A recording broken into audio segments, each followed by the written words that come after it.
உங்கள் வீட்டில் 2 பீட்ரூட் இருந்துச்சு அப்படின்னா போதுங்க, இந்த ரெசிபியை ட்ரை பண்ணி பாருங்கள். எப்பயுமே கூட்டு பொரியலே செஞ்சுட்டு இருக்கீங்க அப்படின்னா இந்த ரெசிபி உங்களுக்கு தான்.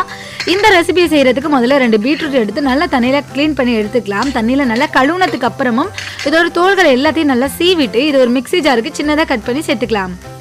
இது கூட நான் 2 ஏலக்காய் சேர்த்துருக்கேன். அது ஃப்ளேவருக்காக தான் சேர்த்துருக்கேன். உங்களுக்கு ஏலக்காயோட ஃப்ளேவர் ரொம்ப பிடிக்கும் அப்படின்னா நீங்கள் 3 கூட சேர்த்துக்கலாம், இல்லை 4 கூட சேர்த்துக்கலாங்க. இந்த ஏலக்காய் சேர்த்ததுக்கு அப்புறம் நல்லா அரைச்சிட்டு வந்துடலாம். இதை அரைச்சதுக்கு அப்புறம் இதோட கலரை பாருங்களேன் எப்படி இருக்குன்னு.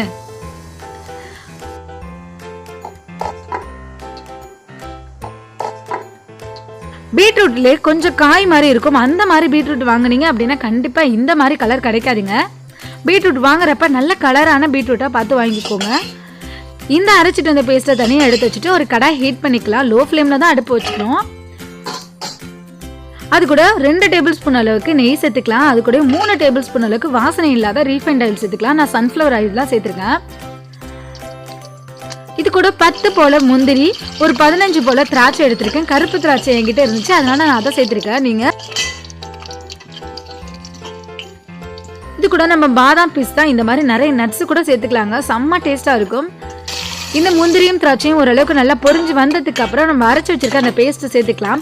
இந்த பேஸ்ட்டை சேர்த்துட்டு ஒரு 5 நிமிஷம் நல்லா கைவிடாமல் கிண்டிக்கிட்டே இருக்கலாம். ஓரளவுக்கு கலர் நல்லா டார்க்காக வர ஆரம்பிக்கும்.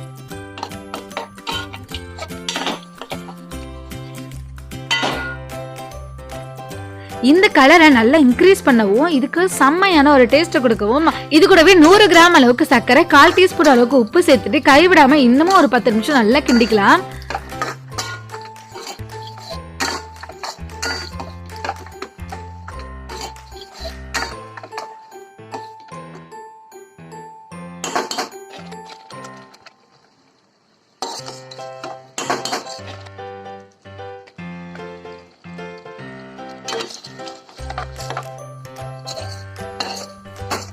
டோட்டலி 20லேருந்து ஒரு 30 நிமிஷம் ஆகும். இந்த மாதிரி ஒரு திக்கான ஒரு பதத்துக்கு வரதுக்கு அந்த பாத்திரத்துல கொஞ்சம் கூட ஒட்டாத அளவுக்கு நல்ல பதத்துக்கு வந்துடும். அது கூட கடைசியா கொஞ்சமா நெய் சேர்த்து இறக்கிட்டோம் அப்படின்னா சுவையான பீட்ரூட் அல்வா ரெடி தாங்க.